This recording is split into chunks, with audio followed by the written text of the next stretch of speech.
Bismillahirrahmanirrahim. Assalamualaikum warahmatullahi wabarakatuh. Selamat berjumpa kembali di mata kuliah Sejarah Kebudayaan Islam Hauzah Ilmiah Al-Mustafa, dan kali ini kita memasuki lesson yang keempat dan kita akan membahas kelahiran peradaban Islam. Sebelumnya sudah kita bahas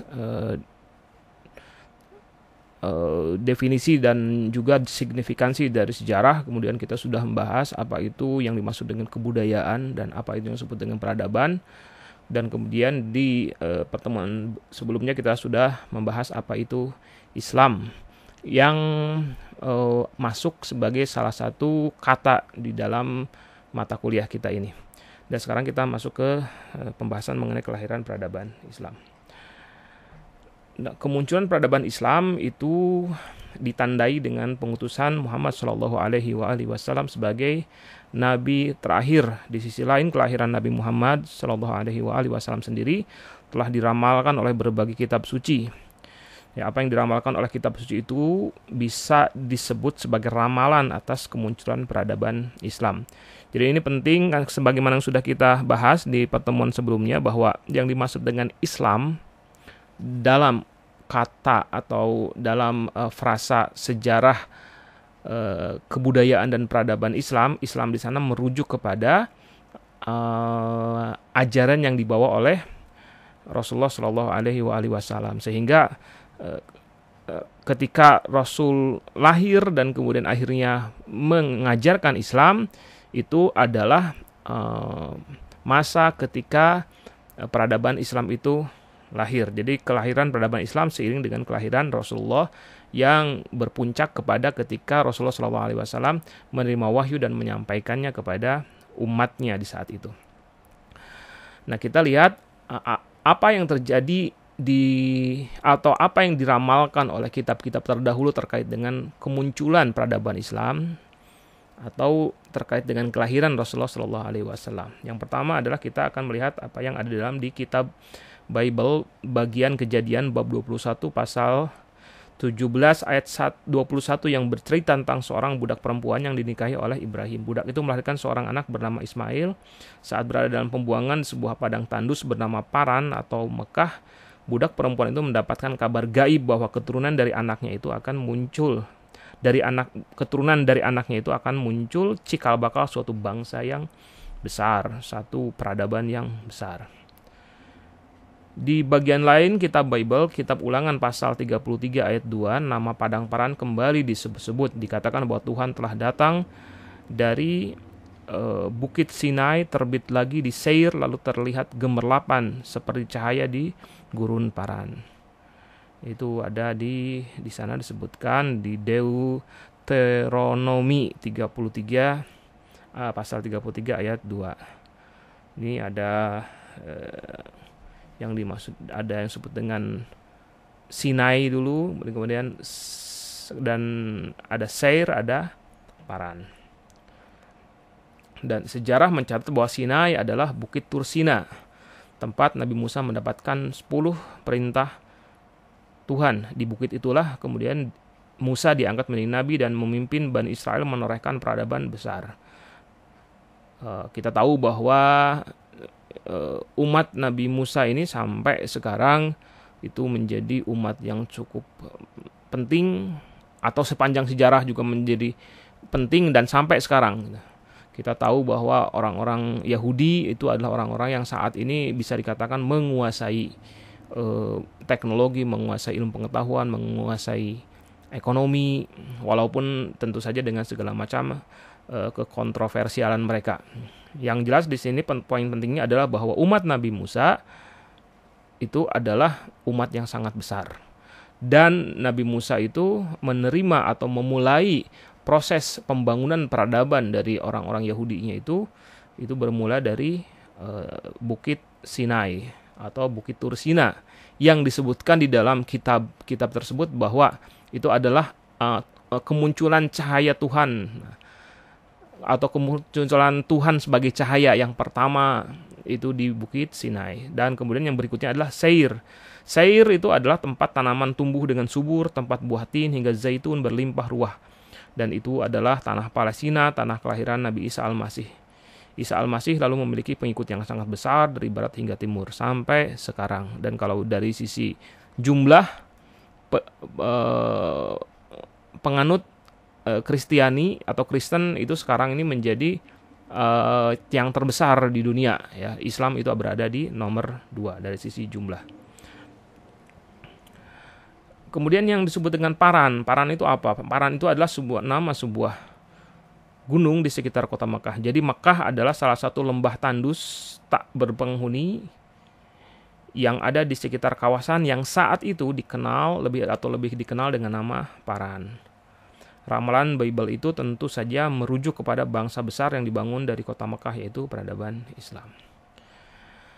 Kita melihat juga ke ramalan yang lainnya. Di dalam kitab Nabi Daniel pasal 34 dan 35 dituliskan tentang mimpi yang datang kepada Raja Babilonia bernama Nebukadnezar, tentang runtuhnya sebuah batu gunung yang menimpa patung yang terbuat dari besi hingga hancur jadi debu. Turut juga hancur patung yang terbuat dari tembaga, perak, dan emas. Sedangkan batu gunung yang sudah menghancurkan patung itu menjadi sebuah gunung besar yang memenuhi seluruh bumi. Mimpi itu dikatakan oleh Nabi Daniel. Mimpi yang dikatakan Nabi Daniel itu memiliki makna tentang imperium-imperium yang berkuasa di dunia tapi kemudian hancur. Ada imperium Babilonia yang menjadikan kepala dari emas sebagai simbol kerajaan. Lalu setelah Babilonia hancur, muncul imperium Kaldan atau Kaldas dengan simbol kerajaan berupa patung yang terbuat dari perak. Kaldan pun runtuh. Datanglah masa kecemerlangan Yunani di masa Alexander Macedonius dengan simbol tembaga. Dan menjelang kelahiran Isa Al-Masih, Imperium Romawi berjaya pada masa pemerintahan Pompeius. Imperium ini menjadikan besi sebagai simbol. Pada saat yang sama di barat dan di timur selama berabad-abad lamanya Imperium Bizantium di barat atau Romawi, ya, dan juga Imperium Persia Sasania di timur berkuasa dan saling bersaing untuk menjadi penguasa dunia. Dan lalu apa yang dimaksud dengan batu gunung? Nabi Daniel mengatakan bahwa batu gunung merujuk kepada peradaban gurun dan bebatuan yang menjadi corak geografis Jazirah Arab Mekah. Jadi Nabi Daniel itu meramalkan bahwa dari kawasan Jazirah Arab yang dengan karakteristik gunung batu yang dihuni oleh para penggembala unta akan muncul peradaban sangat besar yang menghancurkan berbagai peradaban besar lainnya. Justru peradaban batu gunung itulah yang akhirnya akan menguasai dunia. Nah, ada ramalan yang lainnya, itu ada di kitab Perjanjian Baru Yahya pasal 16 ayat 23, Yahya atau Yohanes, ya. Isinya adalah sebagai berikut, bahwa suatu hari Nabi Isa Al-Masih mengumpulkan para sahabat setianya dan berkata, sangat banyak perkara yang ingin kukatakan, tapi sekarang ini kalian tiada dapat untuk menerima dan menanggungnya. Sampai saatnya ketika datang kepada kalian ruh kebenaran, ialah yang akan membawa kalian kepada segala kebenaran. Ia tidak berkata-kata atas kehendaknya sendiri. Ia hanya mengatakan apa yang didengarnya. Ia juga akan mengabarkan hal-hal tentang masa depan.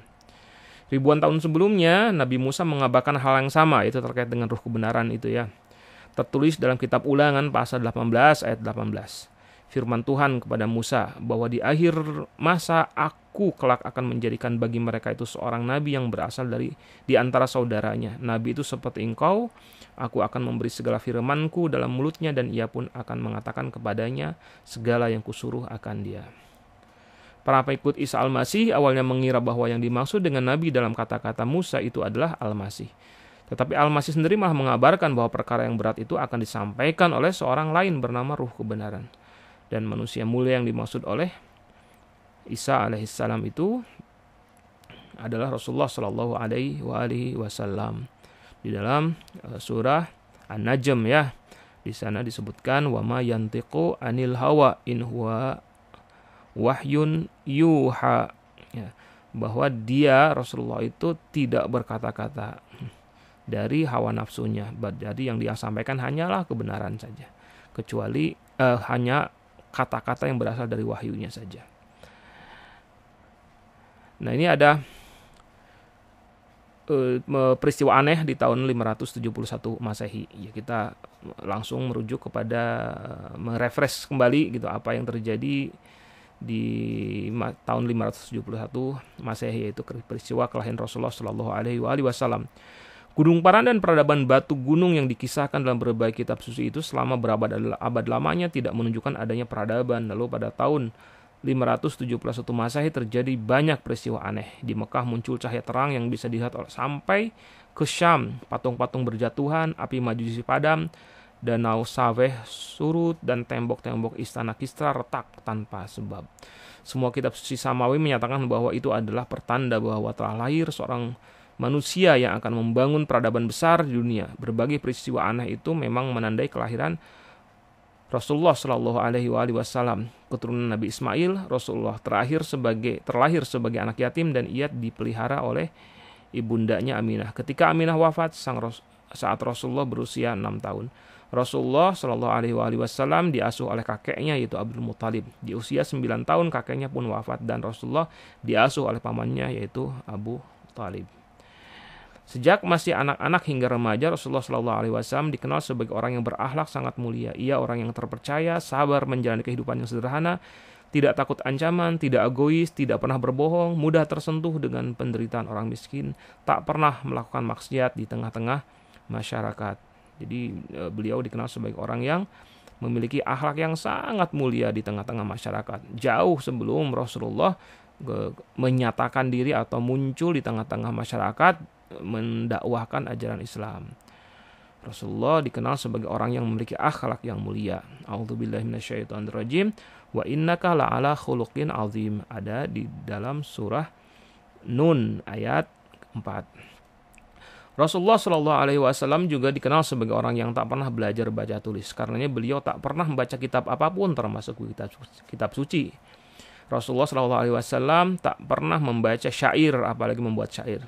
Karena tidak adanya jejak literasi itulah, ya tidak ada ketahuan, tidak pernah disebutkan dalam sejarah manapun juga yang bercerita tentang masa muda Rasulullah.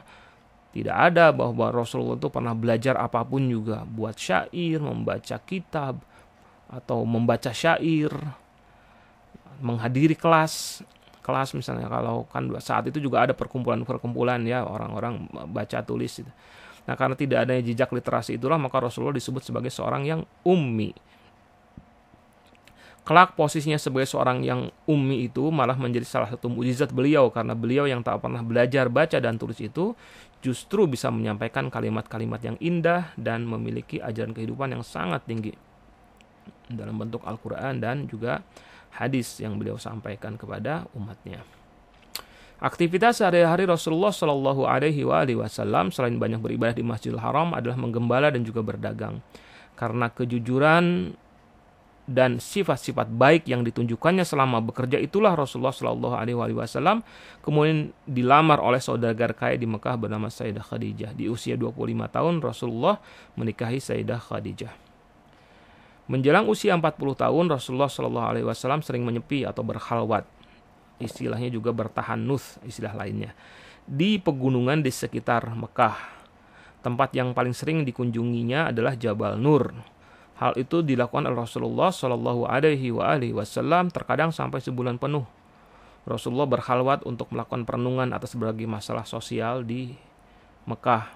Perenungan tentang dirinya juga, perenungan tentang banyak hal ya, merenungi penciptaan alam, merenungi hal-hal yang memang sebenarnya memantik orang, setiap orang yang akalnya sehat selalu ingin bertanya terkait dengan hal apapun juga. Dan beliau melakukan perenungan di daerah Jabal Nur tuh.